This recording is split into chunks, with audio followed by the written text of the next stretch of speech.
కాంగ్రెస్ ప్రభుత్వం ప్రజా పాలన పేరుతో ప్రతీకార పాలన సాగిస్తోందని ఫైర్ అయ్యారు BRS working president KTR. Kollapur నియోజకవర్గంలో హత్యకు గురైన బీఆర్ఎస్ నేత శ్రీధర్ రెడ్డి అంతిమ యాత్రలో కేటీఆర్ పాల్గొన్నారు. సీఎం రేవంత్ రెడ్డికి చిత్తశుద్ది ఉంటే మంత్రి జూపల్లిని బర్తరఫ్ చేసి హత్యలపై సిట్ ద్వారా విచారణ జరపాలని డిమాండ్ చేశారు. కొల్లాపూర్లో ఫ్యాక్షన్ సంస్కృతికి మంత్రి జూపల్లి తెరతీశారని మండిపడ్డారు. 4 నెలల్లో 2 బీఆర్ఎస్ నేతలను హత్య చేశారని ధ్వజమెత్తారు. జూపల్లి మంత్రి అయ్యాక కాంగ్రెస్ నేతలకు అడ్డు అదుపు లేకుండా పోయిందని ఆర్ఎస్ ప్రవీణ్ కుమార్ ఆరోపించారు.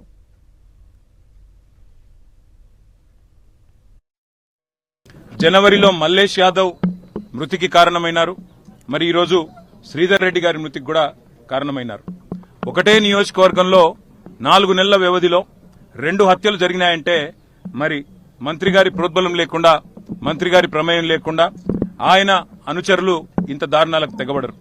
ముందుగా రేవంత్ రెడ్డికి నిజంగానే చిత్తశుద్ధి ఉంటే శ్రీధర్ రెడ్డి హత్య విషయంలో ముందుగా మంత్రి గారిని బర్తరఫ్ చేసి తన చిత్తశుద్ధిని చాటుకోవాలి. నెంబర్ 1. రెండవది, మాకు ఈ రాష్ట్రంలో ముఖ్యంగా స్థానికంగా ఉండే పోలీస్ వ్యవస్థ మీద మాకు నమ్మకం లేదు.